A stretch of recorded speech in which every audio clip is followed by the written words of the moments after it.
का मार्ग बनता है, और कोई कहता है कि इसी संसार में आकर के हमें माया में फंसना होता है।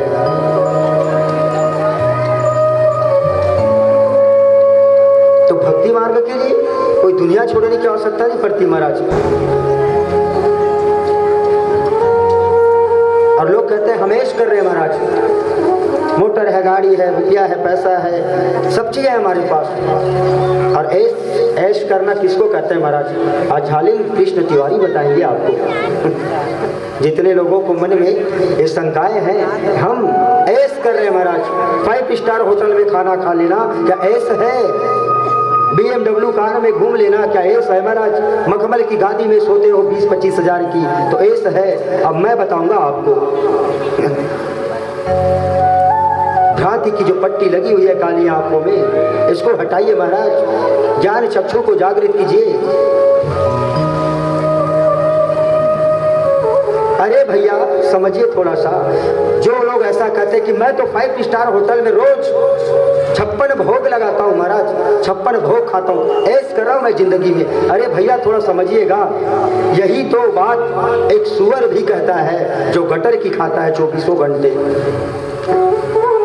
जितना स्वाद, जितना अनुभव, जितना आनंद आपको 5 स्टार होटल में बैठ के भोजन करने में आता है, मुझे लगता है उतना ही स्वाद, उतना ही आनंद, उतना ही मजा एक सुअर को गटर की भोजन में आता है महाराज। और हमसे अच्छी तो पशु की जीवन है। अरे भैया हमको तो खाने के लिए कितने प्रपंच करने पड़ते हैं, कमाना पड़ता है, और वो तो खाता है और सो जाता है, कोई काम नहीं उसके पास। अगर हम ऐसा कर ले तो परिवार कौन पालेगा महाराज? अगर घर में सोने लगे तो आंकलन कीजिए थोड़ा सा कि सुअर की जिंदगी अच्छी या हमारी, तो काहे अपना जीवन पशु मैं बना रहे हैं महाराज। पशु तुल्य होती जा रही मनुष्य। अरे मनुष्य महायोगेश्वर का प्रतीक माना जाता था, और आज तो योग योनि कहा जाता था। आज तो भोग की ओर बढ़ रहे हैं मनुष्य, भोगी बन गया है।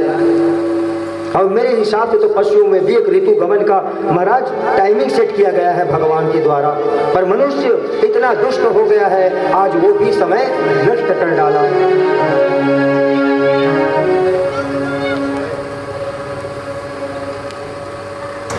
तो देखिए, हम लोग कहते हैं कि 20-25-40 हजार की गादड़ी पर सो रहे हैं। अरे कुत्ते की जीवन इससे ज्यादा अच्छी, वो तो लाखों करोड़ों की गाड़ियों के नीचे सोता है महाराज,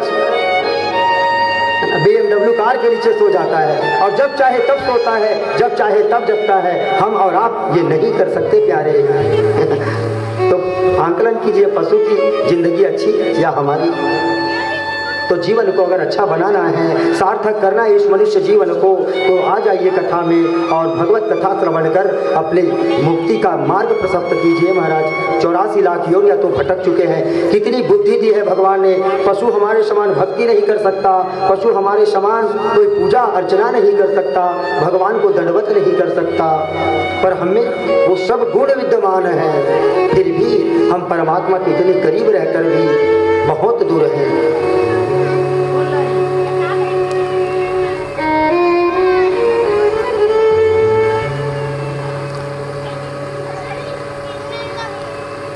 तो जीव माता पिता के गर्भ में उसके संसर्ग से आता है, और माता के गर्भ में मल मूत्र के द्वार पर पड़े रहता है महाराज, उस गाढ़ी में पड़े रहता है। और जब उनका जन्म होता है, थोड़ा जब माँ के द्वारा उसको दूध पान कराया जाता है, स्तन पान कराया जाता है, थोड़ा बालक बड़ा हो जाए, माता से प्रेम करने लगता है। वो जान जाता है कि ये मेरी जन्मदात्री है, इन्हीं से मुझे भोजन मिलता है। थोड़ा और बड़ा हुआ तो प्लास्टिक की हाथी घोड़ा, इनसे खेलने में लग जाता है, उनसे प्रेम करने लग जाता है। थोड़ा और बड़ा हुआ बालक तो हम उसको पैसा दे देते हैं, फिर वो दुकान से आने वाली कुछ खाने की वस्तुओं से प्रेम करने लगता है। थोड़ा और बड़ा हुआ, विद्यालय चले जाने लगा, और फिर दोस्ती यारी हुई महाराज, उनसे ज़्यादा लगाव होने लगता है। थोड़ा और बड़ा हो गया तो माता पिता को लगा कि अब मेरा बेटा कमाने के लायक बन गया है, अब इसकी सेवा के लिए कोई इसकी तो चाहिए ना मंत्री पत्नी को कहते हैं मंत्रणा। मंत्री पत्नी हमारी मंत्री है।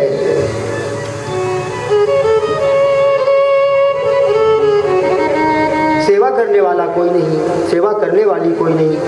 इस विचार से माता पिता विवाह कर देते हैं। जैसे विवाह हुई फिर पत्नी से प्रेम, बच्चे आ गए, फिर बच्चे और पत्नी से प्रेम। महाराज माँ बाप तो कोने में पड़े रह जाएंगे फिर, और उसके बाद तिरस्कार पूर्ण बातें सुनाएंगे चार। अरे काम करा काज का दुश्मन अनाज का, देखता नहीं तेरा बेटा नित्य प्रतिदिन कितनी मेहनत संघर्ष परिश्रम करता है, और तू है कि रात दिन डिमांड करता है मुझे ये खाना है वो खाना है। खा ले जो बना है घर में, क्या तेरी सेवा के लिए लाया है तेरा बेटा मुझे? तेरी खाना पीना में अगर तेरी सेवा में लगा रहूं, कपड़ा लत्ता ये वो सब, तो घर का काम काज कौन करेगा? और फिर जिस तरह से कुत्ते को ऐसे फेंक कर भोजन दिया जाता है ना, वैसी होने वाली महाराज जिंदगी। इसलिए मैंने कहा बेटा पैदा मत कीजिए, संतान पैदा कीजिए। बेटा तो बंटवारा ही लेगा महाराज निश्चित रूप से। अब आजकल के बेटे तो इंतजार करते हैं कब बाप ऊपर जाए तो कब रजिस्ट्री कराए, नहीं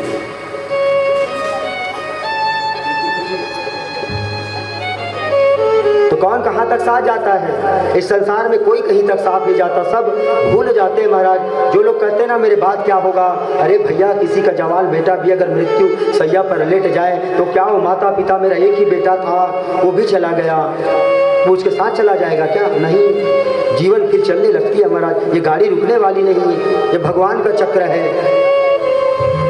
ये संसार चक्र है महाराज, ये चलते रहता है। कुछ दिन बाद हम भूल जाते हैं फिर उसको। कोई किसी के साथ नहीं जाता, केवल हमारे द्वारा किया गया पुण्य और अधर्म कर्म साथ जाते महाराज। धन घर तक, घर को लेके जाते क्या कोई उठाकर? नहीं ना, तो धन घर में रुक जाती है। पत्नी दरवाजे तक ज़्यादा से ज़्यादा, 100 को निकालो बाहर तो बेचारी रोती भी लगती, ज़्यादा से ज़्यादा दरवाजे तक रहेगी। और पुत्र और परिवार शमशान घाट तक हर वो इंसान जलाकर वापस लौट आता है महाराज। केवल सत्कर्म ही है एक जो हमारे साथ जाता है, और इसी में हम पीछे रह चुके हैं। सत्कर्म करने के लिए मनुष्य के पास आज समय नहीं, टाइम नहीं है, और अधर्म करने के लिए तो देखो पहले हमारे दादा लोग कहते थे पाप की कमाई है, डरते थे, है ना, शर्म आती थी उनको।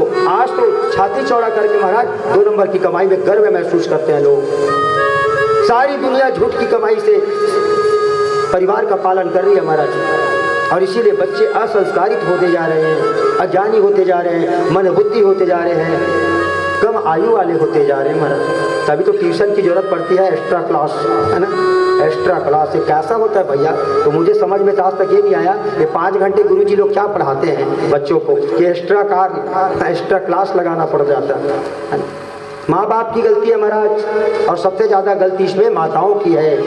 कपिल देव महाराज की कथा में मैंने बताया आप लोगों को, निवेदन है प्रत्येक माता से, जो गर्भवती माता है वो नित्य प्रतिदिन परमात्मा की सुंदर कथाओं का, नामों का चिंतन करे। आपका बेटा अगर धर्मार्थी, परोपकारी और संस्कारी ना हो तो कहना, शास्त्र थोड़ी ना झूठ बोलेगा। और इसका तो प्रैक्टिकल कितने लोग किए होंगे महाराज, आपको इसका सबूत भी मिल जाएगा।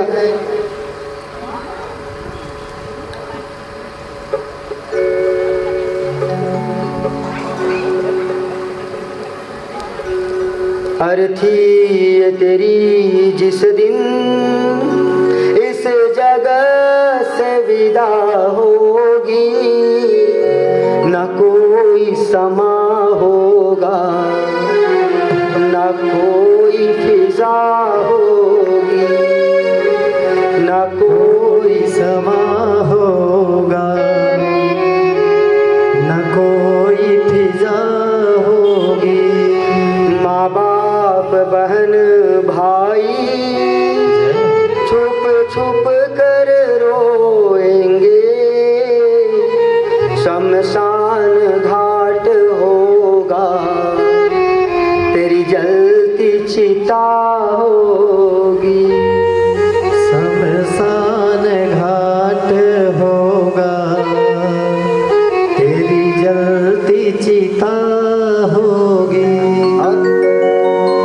बेजान समझ तुझको आंसू मुँह धोएंगे, माता, बहन, ये सब लोग एक निमित्तिक समय तक रोते हैं महाराज, फिर सब भूल जाते हैं, फिर कोई नहीं है आगे पीछे आपका हमारा, सब यही छूट जाता है महाराज। इसलिए ज़्यादा अभिमान न करे कि मेरे पास इतना धन है, प्रॉपर्टी है, मेरा परिवार है, मैं इतना रूपवान हूँ, सुंदर हूँ, ज्ञानी हूँ, कोई मतलब का नहीं महाराज, सब यही रुकने वाला है, साथ में कुछ नहीं जाता। इसलिए ज़्यादा अभिमान नहीं, फूलो मत ज़्यादा। मन फूला फूला फिरे जगत में कैसा नाता रे, जगत में कैसा नाता रे, पेट पकड़ कर माता रोए, बाह पकड़ कर भाई रे, लिपट झिपट कर तिरिया रोए, हंस अकेला जाई रे, जगत में कैसा नाता रे। अगर एक जवान पुत्र मर जाए तो माता सीने से छाती से लगा करके रोती है, फूट फूट कर। और एक भाई उस भुजाओं को याद करके रोता है, अरे भाई तू चला गया मुझे छोड़कर, मैं तो तेरी इन्हीं भुजाओं के दम पर संसार से लड़ने के लिए तत्पर रहता था। अब लिपट झिपट कर उसकी पत्नी रोती है महाराज। और देखिए, जिएगी तब तक माता रोए, बहन रोए 6 माह सारे, 13 दिन तक तिरिया रोए, फिर करे जगवा सारे, जगत में कैसा नाता रे। महाराज जब तक जीवित रहेगी माता तब तक याद करके अपने पुत्र को रोती है। और बहन 6 महीने साल भर में रक्षाबंधन का त्यौहार आया, तीज का त्यौहार आया, तब याद करके रोती है कि भाई उन हाथों में मैं कलाई में राखी बांधा करती थी और तुम मेरी सुरक्षा की कसमें खाया करता था, आज मुझे छोड़ करके चला गया।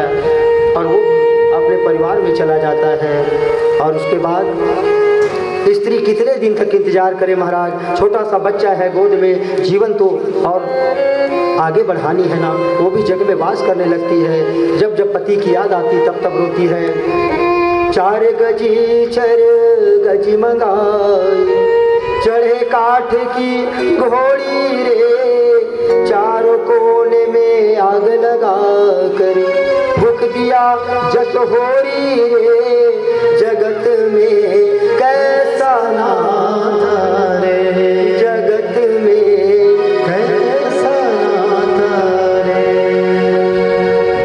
तो ये हमारे जीवन की कहानी है, यथार्थ सत्य है महाराज, जिसको छुटलाया नहीं जा सकता। अभी भी समय बाकी है, जितनी जिंदगी हमने जी ली, जितना हमने खो दिया गंवा दिया कोई बात नहीं, पर अब जितनी बाकी है इसको तो सार्थक बना लीजिए प्यारे।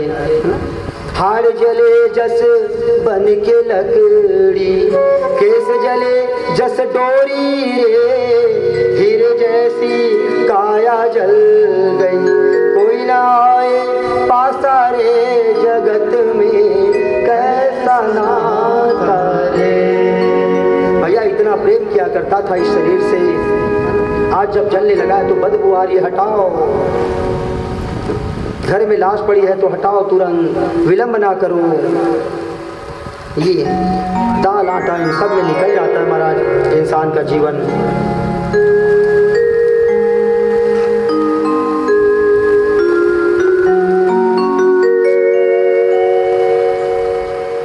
इसीलिए संतों ने कहा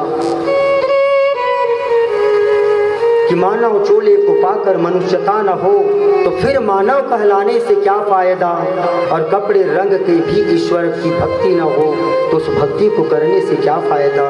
क्या अर्थ हमारा, त्रिपुंड चंदन लगा लिए, धोती कुर्ता पहन लिए, चोला रंग लिए और फिर भी परमात्मा की भक्ति, उनके चरणों का अनुराग प्राप्त नहीं कर पाए, तो ये तो केवल दिखावा हो गया ना महाराज। तो इसलिए दिखावा नहीं, भगवान पर समर्पित रहिए, समर्पण भाव को ही परमात्मा स्वीकार करते हैं। अरे भैया घर तो छोड़ा मगर मोह छोड़ा नहीं, कामनी छोड़ दी काम छोड़ा नहीं, है ना। घर छोड़ दिया, परिवार छोड़ दिया, धन दौलत सब प्रॉपर्टी छोड़ दी, साधु बनना है करके। कामनी छोड़ दी, पत्नी छोड़ दी, पर काम छोड़ा नहीं। पर काम वासना तो जागृत है भीतर में, तो अर्थ है क्या ऐसे चोले को रंगने से? क्योंकि बात तो हमने संतों की कभी मानी नहीं, गुरुओं की वाणी को हमने तो कभी सत्य समझा नहीं महाराज। यूं ही व्यर्थ अपना जीवन बिता रहे हैं बस। गृहस्थ की सारी जिम्मेवारी भी निभाओ और परमात्मा के चरणों की भक्ति भी करो, पूजा करो, कथा सुनो, तभी ना कल्याण होगा। मैत्रेय जी कहते हैं विदुर से, चतुर्थ स्कंद के प्रथम अध्याय का पहला श्लोक ये कहता है, मनो अस्तु सतरूपाया स्त्रय कन्याश्च जिग्रये आकुतिर्देवहुतिश्च प्रतुचिरिति विश्रोस्त्रता। मनु जी की 3 कन्याएं हुई, आकुति, देवहुति और प्रसूति। आकुति जी का विवाह रुचि प्रजापति जी से, जिनसे यज्ञ और दक्षिणा नामक युगल संतान उत्पन्न हुए महाराज। यज्ञ जिसपे आप लोग आहुति डालते हैं, हम लोग दक्षिणा, यज्ञ के बाद पंडित जी को दक्षिणा देनी पड़ती है, इसलिए बगैर दक्षिणा के कभी भी कोई यज्ञ संपूर्ण होता ही नहीं महाराज। ये लक्ष्मी नारायण के साक्षात अवतार थे, इसलिए इन दोनों का मंगल कर दिया, विवाह कर दिया गया। और प्रसूति जी का विवाह प्रजापति दक्ष से, जिनसे 9 कन्याएं जन्म हुई और जिनसे संसार में इनकी नाम बढ़ने लगा, इनका वंश फैला। और फिर मरीचि की पत्नी कला हुई और कला से कश्यप व पूर्णिमा नामक 2 पुत्र हुए। कन्या हुई देवकुल्या, यही भगवान ठाकुर जी की चरणों को धोकर अपने आप को गंगा बना डाली। बोले गंगा मैया की। देवकुल्या यही गंगा के रूप में परिवर्तित हो गई।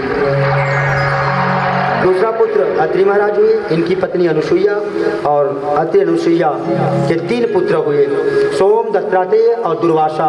ये कोई और नहीं, भगवान भोलेनाथ, विष्णु जी और ब्रह्मा जी, तीनों ही दत्तात्रेय महाराज जी के घर पुत्र के रूप में आए महाराज।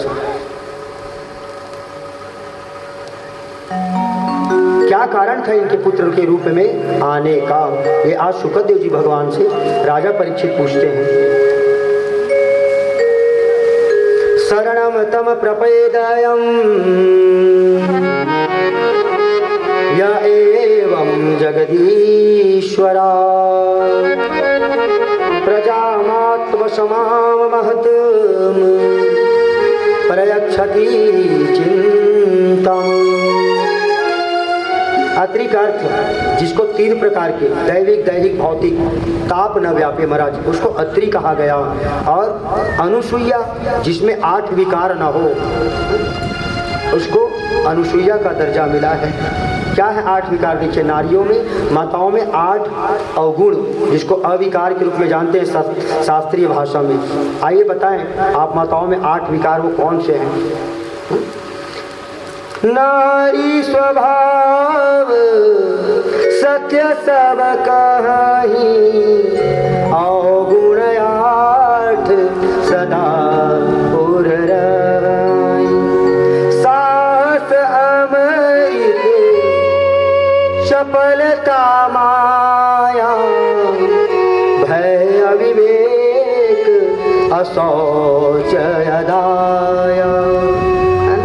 ये 8 विकार जिसमें ना हो उनको माँ अनुसुईया कहते हैं। कौन कौन 8 विकार? साहस, झूठ, छल, भय, अविवेक, अपवित्रता, निर्दयता और कपट। ये 8 प्रकार के विकार माताओं में शास्त्रों में कहे गए। तो चित्रकूट के आगे अत्रि मुनि का आश्रम है। ये वही अत्रि महाराज हैं और ये वही आश्रम है जहाँ हमारे रघुनाथ जी गए थे। द्वापर युग में जब एक समय यह धरा पानी से हीन हुई, यह धरा पानी से हीन हुई, ये सृष्टि बंद हो गई सभी, यह धरा पानी से हीन हुई। भूख प्यास से तड़प तड़प कर जब मरने लगी थी प्रजा सारी, जब मरने लगी थी प्रजा सारी, उस समय अत्रि मुनि ने अविचल समाधि लगा ली थी भारी। तो 12 साल का काल पड़ा महाराज। 12 साल तक अत्रि मुनि समाधि में लीन हो गए। माता अनुसुईया सेवा में तत्पर हो गई। किसकी तपस्या कर रहे हैं? अत्रि मुनि जी।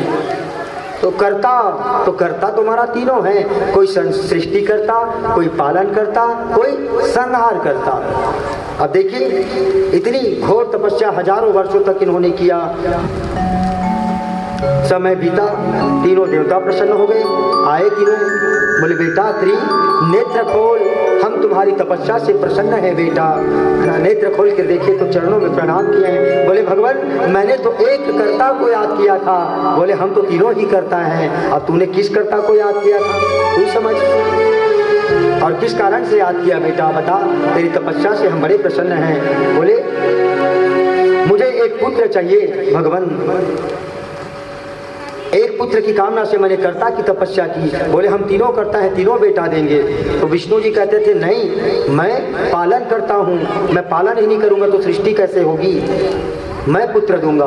भगवान भोलेनाथ कहते कि मैं तो संहार करता हूँ, मैंने अगर संहार कर दिया तो सवाल ही पैदा नहीं, फिर आगे कहानी खत्म हो जाती है महाराज। तो ब्रह्मा जी कहते कि अरे भैया सृष्टि करता तो मैं हूँ, अगर सृष्टि का निर्माण ही ना करूँ तो फिर आगे की कहानी तो और बनेगी ही नहीं। तो तीनों अपनी अपनी जगह सामर्थ्यवान है महाराज।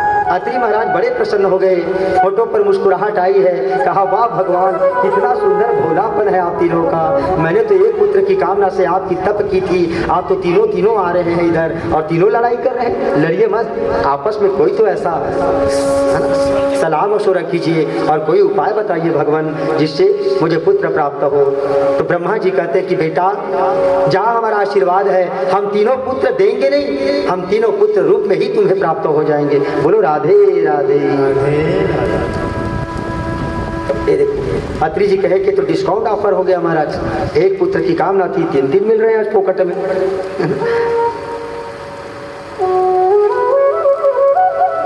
अत्रि महाराज बड़े प्रसन्न हुए, तीनों देवता अंतर ध्यान हो गए और अत्रि महाराज लौट करके आश्रम आए हैं। माता अनुसुईया से कहे कि देवी हमारा कंठ सूखा जा रहा है देवी, 12 साल से हमने कोई जल नहीं पिया। 12 साल से तो महाराज धरती पर जल का एक बूंद नहीं टपका। 12 साल का अकाल पड़ा है, इसी को सकट भंजन के नाम से भी जानते हैं। एक ही बार हुआ था, बताऊंगा मैं कथा में कल की, एक ही बार संसार में सकट भंजन हुआ था। उसके बाद दशरथ महाराज की कृपा है हम आप पर, उसके बाद से आज तक ऐसा सकट भंजन नहीं हुआ। सकट भेदन 12 साल तक कंटिन्यू अकाल पड़े उसको कहते हैं। ये दशरथ के समय में हुआ था, उसके बाद से आज तक नहीं हुआ महाराज। तो आज माता अनुसुईया जी कमंडल ली है और निकल पड़ी महाराज। तो धरती पर तो कहीं कोई नल जल पोखरे तालाब झरने कुछ नहीं दिखाई पड़े, सब तो सूखे पड़े हैं ना। 12 साल हो गया पानी नहीं गिरा। तो कहाँ चली गई? जंगलों में चली गई। जंगल में गई तो देखी एक छोटी सी कुटिया थी, सुंदर हरा हरा तुलसी माता की पौधा लहरा रही थी। आवाज लगाई, अरे कोई है तो मेरे पति के लिए जल दे दो थोड़ा सा, कंठ सूखा जा रहा है उनका। सांडली निकली, एक 16 साल की जवान कन्या जिनका नाम था सांडली। बोले प्रणाम माता, आप हैं कौन? बोले आयुष्मान बाबा बेटी, मेरा नाम अनुसुईया है, सती अनुसुईया हूँ मैं। अच्छा आप ही हैं सती अनुसुईया, बड़ी चर्चा सुन रखी है मैंने आपके बारे में, पूरी दुनिया में तो आप ही का नाम प्रचलित है माता। चरणों में दंडवत की है, प्रणाम की है। बोले कि क्या काम है मुझसे, जंगल में आप कहाँ भटक रही हो? तो अत्रि महाराज की पत्नी जो अनुसुईया है वो कहती है कि बेटी मुझे थोड़ा सा जल दे दो, मेरे पति का कंठ सूखा जा रहा है, तब करके आए हैं। बोले वाह मैया कौन सी दुनिया से आ रही है आप? 12 साल से जल का एक बूंद नहीं टपका धरती पर, दरारें फटी पड़ी हैं, सारे जीव जंतु मरे पड़े हैं, वृक्ष सूख गए हैं और आप कहती हैं कि जल की आशा है आपको। तो बोले तू कैसे जीती है फिर, इस आश्रम में तुलसी का पौधा हरा कैसे है? वो कहती मैं तो श्याम रस पीती हूँ और श्याम रस खाती हूँ मैया, जल का कोई प्रबंध नहीं। तो ठीक है मैं कहीं और जाके प्रयत्न करती हूँ। आज इनके चरणों में गिर कर पाँव को पकड़ लेती है। सांडली कहती कि मैया कोई तो है आज संसार में जो मुझे ढूंढते आई है, नहीं तो मेरे से सब दूर भाग जाते हैं। अनुसुईया मैया कहती कि बेटी ये तो तुम्हारे तप करने का उम्र नहीं, काहे के लिए वन में भटक रही है, जा विवाह कर और जीवन को अपना अच्छे से जी ले। बोले क्या बताऊं मैया, यही तो विडम्बना है, मैं दुर्भागिन हूँ, अभागिन हूँ मैं, जिसका भी मैंने वर्ण किया आज तक उनकी मृत्यु हो जाती है, इसलिए मैं जंगलों में किसी की क्यों जीवन खराब करूँ। ये भावना लेकर मैं जंगलों में आकर के तप कर रही हूँ। अब आप मुझे कोई राह बताइए माता, जिससे मैं इस दुख से मुक्ति पा सकूँ। सती मैया कहती कि जा, अरे अगर मैंने मनसा कर्मणा वाचा से पति की सेवा की है तो जा तू सहशरीर स्वर्ग पहुँच जा। और ये सीधा स्वर्ग चली गई है महाराज। माता लक्ष्मी की दृष्टि पड़ी है। बोले भगवान ये देखो, ये मृत्युलोक की कन्या है, अधिकार नहीं इसका मरने से पहले वैकुंठ आए, ये स्वर्ग कैसे आ गई, भगाओ इसको यहाँ से। विष्णु भगवान पूरा नीचे उतार दिए। बोले भगवान अब मैं कहाँ जाऊँ, इस संसार में मेरा कोई नहीं। अरे ले करके तो एक राह मिला था मुझे, और आपने पुनः मुझे यमुना के तट पर उतार दिया। अब कहाँ जाऊँ मैं, किसके सहारे जीवन जीऊँ। लोग मुझे बुरी नज़र से देखेंगे, ये समाज मलिन हो चुका है, अब कोई राह बताएं प्रभु। बोले जा, मेरा आशीर्वाद है बेटी, एक काम कर, तू निकल यहाँ से चलते चलते पैदल, सूर्योदय से पहले अगर कोई राह में कोई पुरुष मिल जाए वर्ण कर लेना, वही तुम्हारा पति होगा। चल रही है चल रही है चल रही है चल रही है। प्रातःकालीन हुआ महाराज, ब्रह्म मुहूर्त 4 बजे थे सुबह का। एक कोढ़ी रोगी व्यक्ति, हाथ मांस गले हुए हैं पूरा, चल फिर सकता नहीं पाँव से। चक्के की गाड़ी आती है ना जो, इस पर ऐसे हाथ को टेक करके चलता है। इनकी दृष्टि पड़ी है दूर से, गए चरणों में गिरे हैं। बोले स्वामी मैं धन्य हो गई स्वामी, आप मेरे पति हैं। बोले हे कन्या तू है कौन, क्यों मजाक उड़ा रही है मेरा, दिखता नहीं तुझे, मेरे हाथ गले हैं, कोढ़ की बीमारी है मुझे,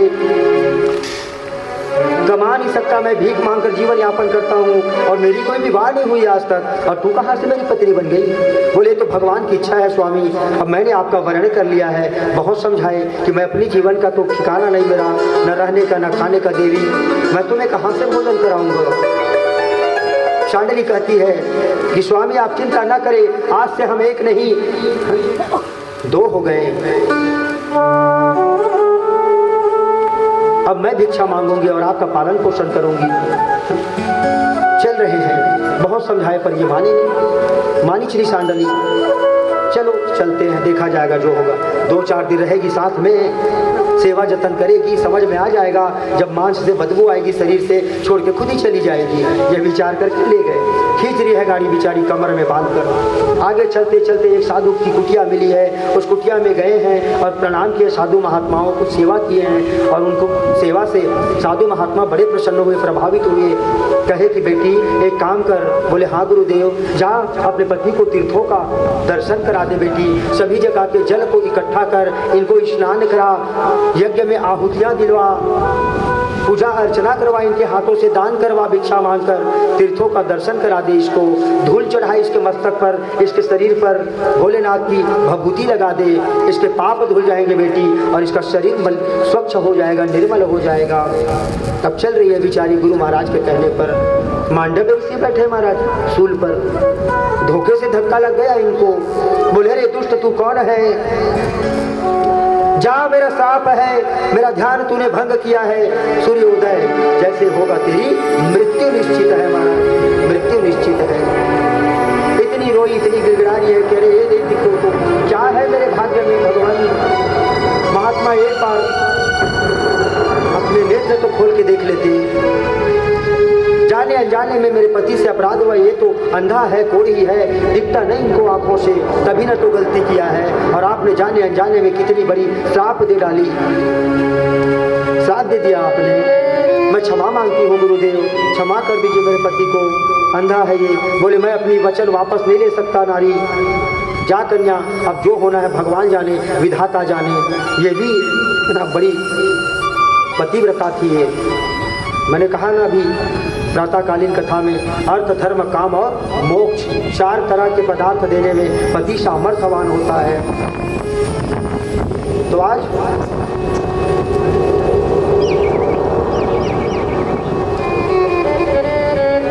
संकल्प करती है ये कि मैंने मनसा कर्मणा वाचा सकल पति की सेवा की है। हे श्री हरि विष्णु जी, मैं आपकी दासी हूँ, मैं आपके चरणों की अनुरागी हूँ। मैंने अगर आपकी आराधना की है सच्चे मन से, हृदय से, तो जाओ, मेरा आदेश है कि जब तक मैं ना चाहूँ तब तक सूर्योदय ना हो।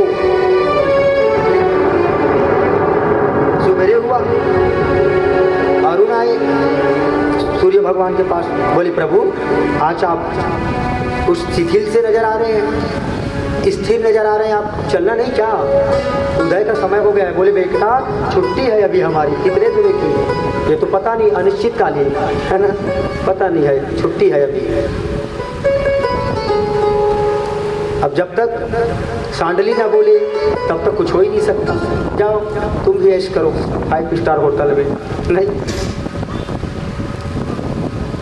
हलवा खाओ, रोटी खाओ, बरबट्टी खाओ, दूध रोटी खाओ, चीनी खाओ, जाओ छुट्टी अभी। तो ऐसे तैसे करते करते महाराज 6 महीने बीत गए। क्षयमसी रात के बारे में आप लोगों ने काफ़ी कथाएं सुनी होगी। क्षयमसी रात में बहुत सुंदर सुंदर मंदिरों का निर्माण हुआ है, देवालयों का निर्माण हुआ। ये वही क्षयमसी रात थी जब सांडली के कहने पर सूर्य भगवान उदयमान होना बंद कर दिए थे। शोणितपुर का नाम सुने हो, शिरपुर जिसको कहते हैं आप लोग, शोणितपुर था ये पहले, है ना। ये भी वही क्षयमसी रात वाला है। इधर माणिक्यपुर जिस